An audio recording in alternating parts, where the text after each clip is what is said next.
Big talk about small business. I love it. Hey, everybody, it's Mark Zweig, and I'm back here with my buddy Eric Howerton. What's up?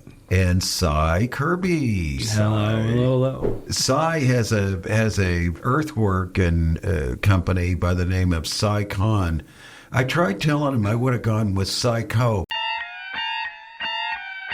but he didn't seem to approve of that. We gotta get Psycho. I mean, you're not He's wrong. gonna freaking. Y'all know who you need for your Psycho. excavation work? Psycho. Yeah, get ready for all the publicity from our show, man. It's gonna be freaking It's nuts. gonna be blow your amazing. mind. It's gonna triple your business.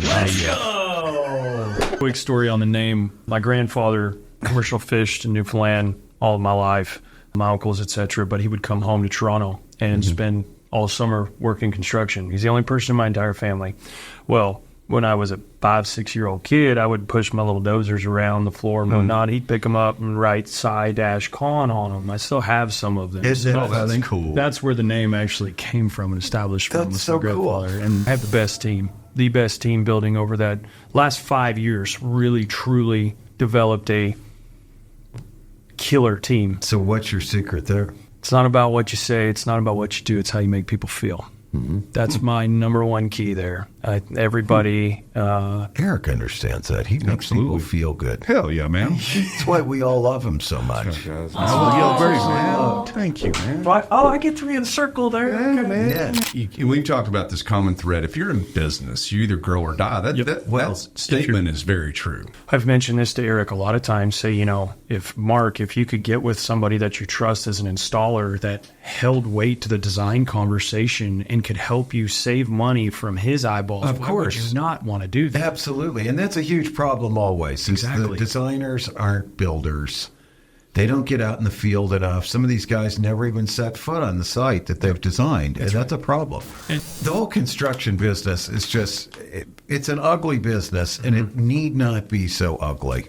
That's what I believe. But as you said it, you've got to have people you trust. And the general trust of the public for contractors and subcontractors is low. Yep. Unfortunately, I mean, they just assume that you're bad. Yep. As a consumer, Right. I'm scared to death of the subcontractors not showing up. I mean, it's just like immediately it causes anxiety throughout a whole project. It absolutely does, and it's all about your network. Yeah, Really, do good by people, and you'll have the good ones stand Well, by you that's through the the whole thing. thing. Yeah, you got to be a repeat buyer of these services, because the one-off client's not really what they all want. And then you can have that trust, hopefully. That's right. And you got to be a quick payer. Okay, that's the other way to get guys like Sy over there to perform. That's right. Yeah, so would you or- advise that, subcontractors, if they all kind of started changing and evolving into more business-centric with branding, marketing, it would behoove the industry if they were doing that? Well, it's certainly going to help them. Yeah, because it's going to get them into different conversations. Yeah. It's going That's a to good get way. them to that ownership level. Hey, you did me a really great job on that tile on this job right here across the road. I've got this little special little thing I need you to kind of take care of for me. You go over there. That's your little test. You knock it out. That's his tile guy the rest of his life. The only time I ever met JB Hunt, my stepdad actually worked for Brian Hunt, one of his sons, for the last 23 years. Car business? Or Yeah, what? the dealers. And he actually ran the Buy Your Pay Your Recon Center for him with Nita. Anyways, long story short, now I completely blank where I was JB going. Hunt. JB Hunt. Met him at the dealership, Peters. the first Everest dealership right here. That Everett dealership was best. It was the Right. first dealership all mobility.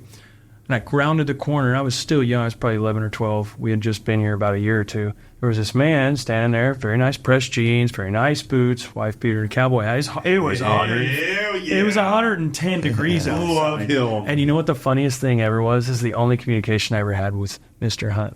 And I said, good morning. And he said, I'm getting me a Coke. And I said, yes, sir. I said, I was going to get me one, too. He said, yeah, they're free up here. My son owns the joint. I've been wanting to stock up on wife beaters. Those considered blue collar. You see, it's perfect to my point to end with. The stigma we have about us, eh? I honestly, I don't wear wife beaters, really. Don't either, sir. But I'm too You should cold. wear one next week on our next episode. That sounds With your horrible. Absolutely horrible. Failure is my worst fear in life. It's probably why I've driven to where I'm at. And We hate failure. you here. can't have failure. We're not all Get about on that, Mark. I know you want to get on it. Well, Let's it's just just take an that- intermission. Is yap on it, Get bro. on that. Get it. No, Go it's just get it. you read this stuff online. It's all like failure's great. Embrace failure. Fail a lot. Fail constantly. Okay. Like sooner or later, the idea is to not fail. Let's learn from everybody else's mistakes. That's funny. Failure's costly. Yes, sir. Yeah. It's embarrassing. It's experience. It's humiliating. It's shameful. It is. Right. It yes, is. if it happens, we must learn from it and move on quickly. Absolutely. We all agree to that, right? What was that? You in a suit? That was Easter morning, sir. Yeah. Look at you. You can travel up. Oh, buddy. I clean up well. I come from T-Town. He's not pretty good. He's in good shape. He's not all burnt out yet. No, Yeah. no. Another 30 years in the sun, maybe a little bit different. But big talk about small business. I love it.